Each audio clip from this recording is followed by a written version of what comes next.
Good afternoon, I'm Sean Yao, and this is One News Now. President Bongbong Marcos's decision to thumb down the bill, creating an economic zone in Bulacan, is drawing mixed reactions. Camille Samonte with the report. On his first day in office, President Bongbong Marcos vetoed House Bill 7575, which seeks to create a special economic zone and free port in Bulacan Airport City. Marcos Jr. said the proposed measure would significantly narrow the tax base with its mandated incentives applicable to registered enterprises. He added that once enacted, the government would be forced to seek new sources of revenue through additional taxes or borrowings in the future, with taxpayers bearing the brunt of the burden. The economic zone covers San Miguel Corporation's New Manila International Airport, which can serve up to 100 million passengers per year. Bulacan Governor Daniel Fernando agreed with the president's decision. Fernando said the special ecozone must be reviewed first since the government needs to produce revenues after 2 years of COVID-19 lockdown. Kailangan pa rin naman reviewin yan at kailangan mabusisi natin kasi hindi naman dumaan yan sa public hearing. Hindi yan nakonsulta ang provincial government. Kailangan muna natin ay magkaroon ng revenues ng kita ang ating gobyerno. At sa mga darating na panahon, saka natin tingnan at pag-aralan yan. Fernando likewise pointed out that he is not concerned about the impact it will have on the province once the construction of the airport pushes through. May mga areas pa naman na kailangan lagyan ng development. At may mga foreign investors naman na gusto mag-invest sa Bulacan dahil nga dyan sa airport. Meanwhile, the president's sister, Senator Amy Marcos, who sponsored House Bill 7575 in the Senate, expressed disappointment over the vetoed measure. She said the project would have provided jobs in Bulacan and nearby areas, but added that she understands the move.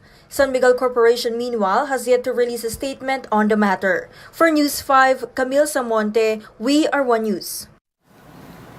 Meanwhile, Malacanang is defending Marcos Jr.'s move to veto the bill for an economic zone in the Bulacan Airport City. Press Secretary Trixie Cruz Angeles said in a briefing that the president supports the proposal, but he believes that it has to go through further review. Marcos Jr. vetoed House Bill 7575, citing fiscal risks and overlapping mandates with other government agencies. This is the best way to address the problems, the innate problems of the House bill, and it gives an opportunity for the legislature to make those corrections. This is the stand of the president. Let's fix this now so that we don't wait for it to be challenged later on. And the health department says its pandemic response and other operations will continue as they await a new secretary. In a statement, DOH Undersecretary Lilibeth David said they are ready to work with the new secretary once named. But for now, several undersecretaries will be heading the different teams in charge of various health operations. Press Secretary Trixie Cruz Angeles says President Marcos is in the final stages of completing his cabinet. NTF advisor Ted Herbosa and DOH's Edsel Salvana have been floated as candidates for health chief. One News Now will be back with more stories after this quick break. Keep it here.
You're still watching One News Now. I'm Sean Yao.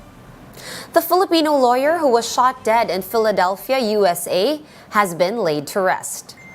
His family is now seeking justice for the shooting that is believed to be a case of mistaken identity. Faith Del Mundo with the story.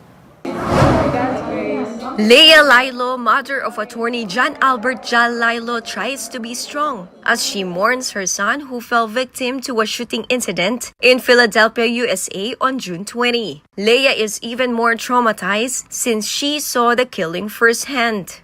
Kitang-kita ko lahat, pati yung huling hininga ng anak ko, pati yung mangingisay ng katawan niya. Very unforgettable. Kaya nga, hindi ako makatulog without sleeping pills. So, I'll be seeking professional help. Very traumatic sa family ko. I will miss everything. Jal's family is calling for justice, and authorities say there are currently 3 persons of interest. Recall that they were on board an Uber vehicle when a still unidentified assailant shot at them. Leia sustained minor injuries following the shooting, but Jal, who was shot in the head, was pronounced brain dead after being placed on life support. Leia's calls on the assailant to surrender to the authorities. I want you to surrender, give justice to my son, because you killed an innocent man who's just having fun with his mother. He doesn't deserve this. Please come out. Yung case, it's important. More than monetary. We want justice. Justice. For their part, the Justice Department promises to monitor the case. I told the family that I will write a letter to the Attorney General of the U.S., to my counterpart, so that the investigation should push through and that they will find the perpetrators. At least we can have justice. Migrant Workers Secretary Toots Oples said Jal was supposed to work in the department and also vowed to follow the case closely. I discussed with the family that I offered to help them reach out to the new Foreign Affairs Secretary, Secretary Manalo, just so they can appeal to the DFA for continuous, wala na yung parents na nandun sa US to keep the pressure on. Jal was a staff of former Senator Laila de Lima and was among the lawyers of former Vice President Leni Robredo's Election Board of Canvassers. Jal's remains are currently laid in La Funeraria Pass in Manila and is scheduled for cremation. For News 5, Faith Del Mundo, we are One News. Let's now take a quick look at today's other top stories. The COMELEC has resumed voter registrations today in time for the barangay and SK elections on December. Voter registration, including the reactivation, transfer, and correction of records, will run until July 23. A group of nurses plans to set up a meeting with President Bongbong Marcos to seek higher wages. The Filipino Nurses United says that these include raising their entry-level salary to at least 50,000 pesos. And oil companies will be implementing fuel price cuts this week. Diesel will be cheaper by 3 pesos a liter, while kerosene prices will be going down by 3 pesos and 40 centavos a liter. And for more updates, visit News 5, The Philippine Star, and Business World online. Visit our website, onenews.ph, for more in-depth analysis. You can also catch One News on Signal Play.